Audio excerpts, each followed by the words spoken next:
It's a privilege to present Professor Silvester Henderson, a remarkable presence in the fields of academia and music.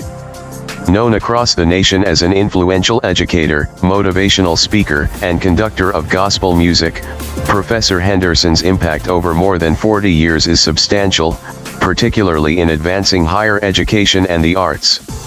He earned both his Bachelor of Music and Master of Arts degrees from San Francisco State University and has held teaching positions at several esteemed institutions, including a notable role as a professor at the University of California, Berkeley, where he led the celebrated Young Inspiration Gospel Choir.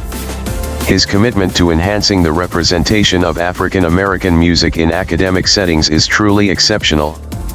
Professor Henderson served as a full-time tenure professor of choral/vocal activities and is the emeritus chair of the music department at Los Medanos College. Additionally, he is the minister and director of music at Palmasea Baptist Church in Hayward, CA. His teaching legacy also includes previous roles at San Francisco State University and College of Alameda. His numerous accolades, such as the A2 Mend Educational Leadership Award, the Dr. Martin Luther King Jr. Community Award, and the Art Recognition Award from the Contra Costa County Arts and Culture Commission, highlight the breadth of his achievements. Join us in exploring the inspiring perspectives of Professor Silvester Henderson, as we reflect on his deep passion for music, education, real estate, and community service and equality.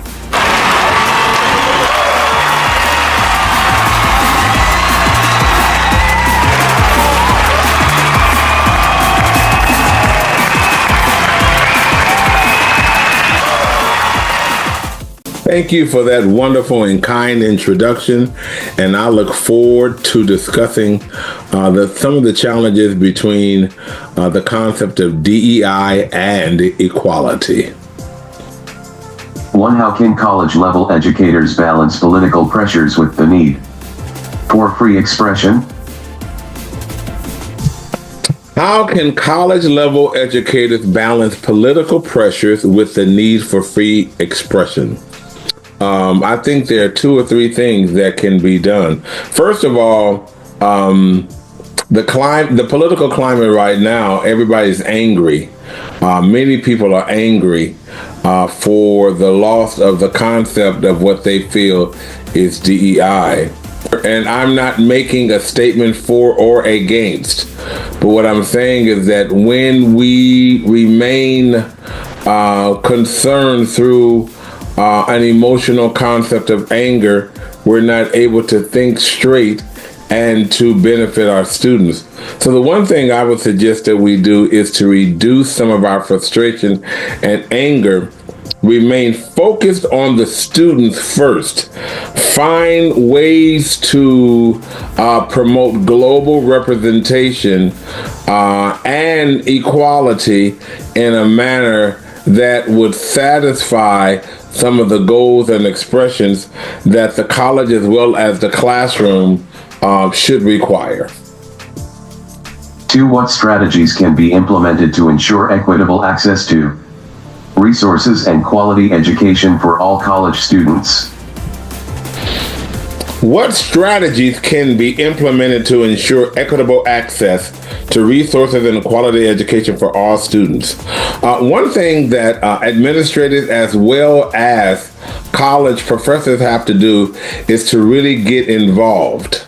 Just as sometimes the college professor, the content expert, is not knowledgeable about some of the concerns of their district or their university or what have you, many administrators, unfortunately, sometimes don't have the proper information in order to be able to create a dialogue. So first of all, to communicate accurate information through committees, through dialogue, through your senates at your various institutions, whether they're community colleges or four-year colleges.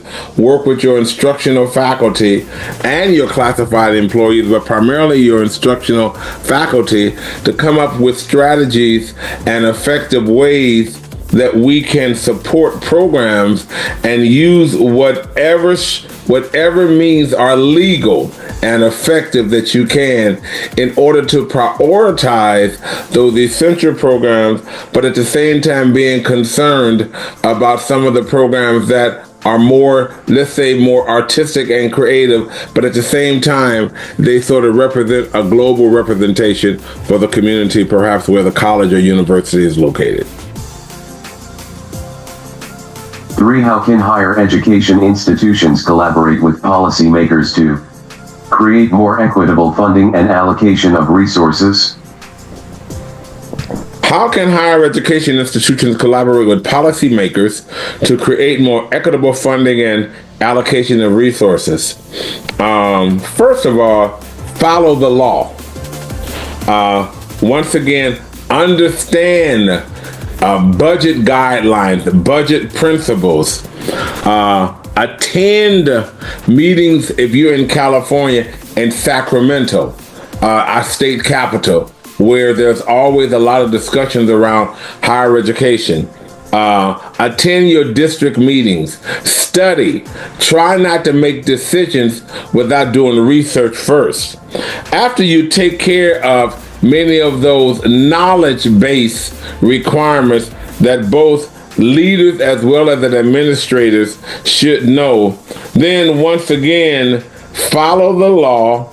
Look at some of the needs that are created by your institution, look at the goals, and find effective ways to strategize and to align the resources that you have with what is available and what are the immediate needs.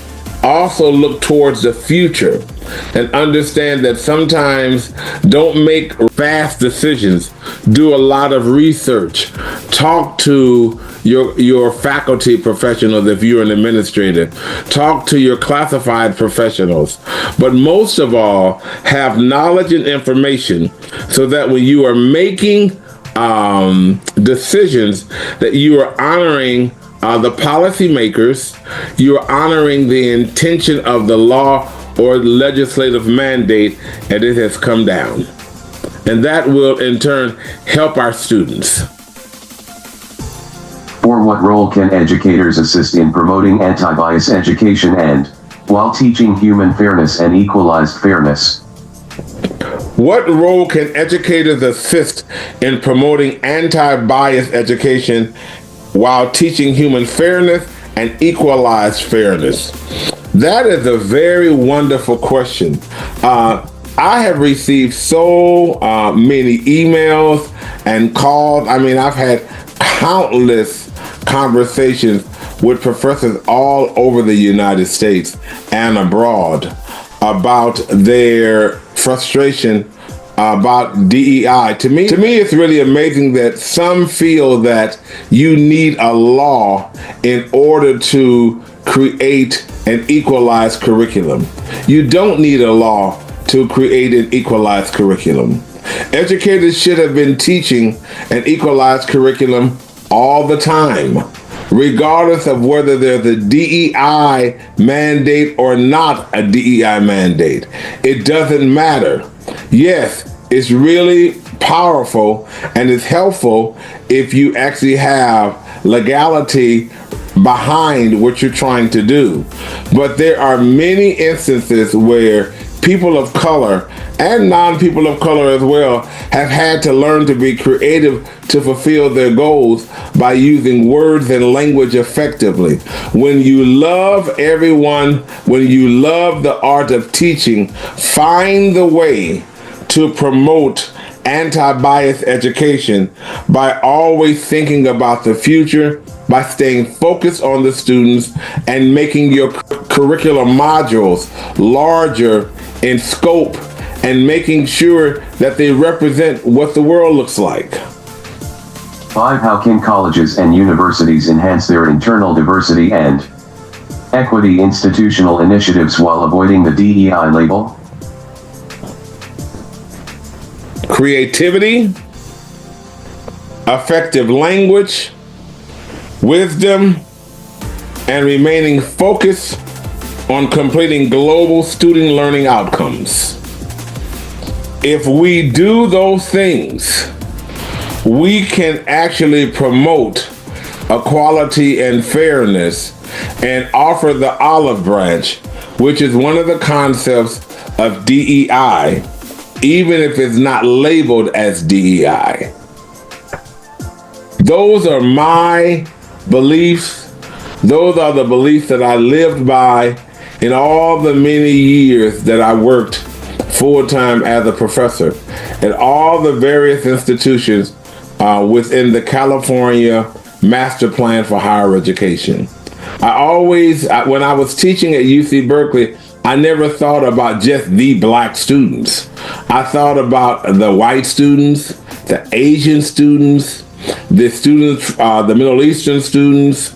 I thought about students who were from Israel. I thought about students in general because I loved each of the students individually. The music was simply used as a way to bring us all together. But I was working as an educator, teaching music, but I was also teaching world acceptance, equality, and fairness. Thank you once again for allowing me to have the opportunity to share my perspectives around DEI versus equality. I look forward to more discussions through this leadership series that is seen all over the world internationally. God bless you. Thank you.